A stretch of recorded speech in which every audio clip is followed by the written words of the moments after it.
મુકામે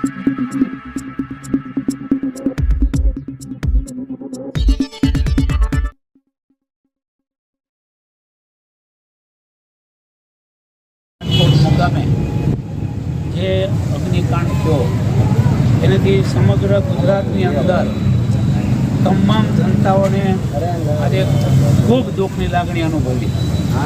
આના અનુસંધાનમાં ગુજરાતના અનેક શહેરોમાં મૃતક આત્માઓને શ્રદ્ધાંજલિ આપવાના આવી રીતે સામૂહિક કાર્યક્રમો ગુજરાતમાં ખૂબ થયા છે. આના અનુસંધાને સમગ્ર વેપારી આલમ, કારીગર આલમ, સમગ્ર જ્ઞાતિઓને મૌખિક આમંત્રણ અને વોટ્સઅપથી આમંત્રણથી દઈને પણ આજે આપણે શ્રદ્ધાંજલિનો કાર્યક્રમ આપણે રાખ્યો છે. દરેક મૃતકોને આપણે 2 મિનિટ મૌન પાળી અને શ્રદ્ધાંજલિ અર્પણ કરીશું. સાથોસાથ ગઈકાલે દિલ્હીની અંદર પણ બેબી કેર હોસ્પિટલની અંદર 10 લોકોના અગ્નિકાંડની અંદર મૃત્યુ થયા છે અને આની અંદર 10માંથી 7 તો નાના ભૂલકાઓને પણ અગ્નિકાંડમાં મૃત્યુ થયા છે. તો રાજકોટ અને દિલ્હી તમામ મૃતકોને આપણે 2 મિનિટનું મૌન પાળી અને શ્રદ્ધાંજલિ અર્પણ કરીશું. ત્યારબાદ કેન્ડલથી જગાવી અને દરેક મૃતકોને આપણે શ્રદ્ધાંજલિ અર્પણ કરીશું. તો આપ સૌને વિનંતી 2 મિનિટ મૌન પાળી અને આપણે દરેક મૃતકોને શ્રદ્ધાંજલિ અર્પણ કરીશું.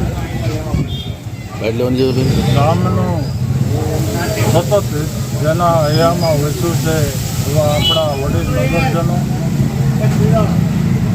જેણે ધર્મને જીવનમાં આચરી અને સતત પોતાના ગુરુના વચન ઉપર જીવી રહ્યા છે એવો બગસરાનો કુવાળો વોરા સમાજ અમારા મુરબ્બી એવા રસવીનભાઈ ઢોડિયા, મુન્નાભાઈ, બાળ મંદિરની જેણે જવાબદારી સંભાળી છે એવા અમારા દેવચંદભાઈ અને સમગ્ર બગસરાના પત્રકાર મિત્રો રામચરિત માનસમાં એક ચોપાઈ છે કે ભાઈ ક્ષિતિજલ પાવક ગગન સમીરા પંચ રચિત અતિ અધમ શરીર.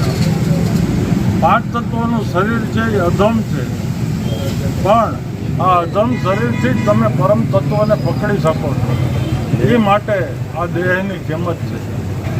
રાજકોટની અંદર જે ઘટના અગ્નિકાંડની ઘટી એમાં આપણે કોઈ રાજકીય દોષારોપણ રહિત જે મૃતાત્માઓ છે એને પરમ કૃપાળુ પરમાત્મા શાંતિ અર્પે એટલી જ પ્રાર્થના કરી અને આપણે સૌ આપણા પરમ ઈષ્ટદેવને અને એમના પરિવારજનો જે ગતાત્માઓ છે એને આ સહન કરવાની શક્તિ આપે એટલી સમગ્ર બગસરા શહેર વતી આપણે ભગવાન યુગલ સરકાર અને પરમ શ્રી હરિના પ્રાર્થના સાથે આપણે હરિ ઓમ.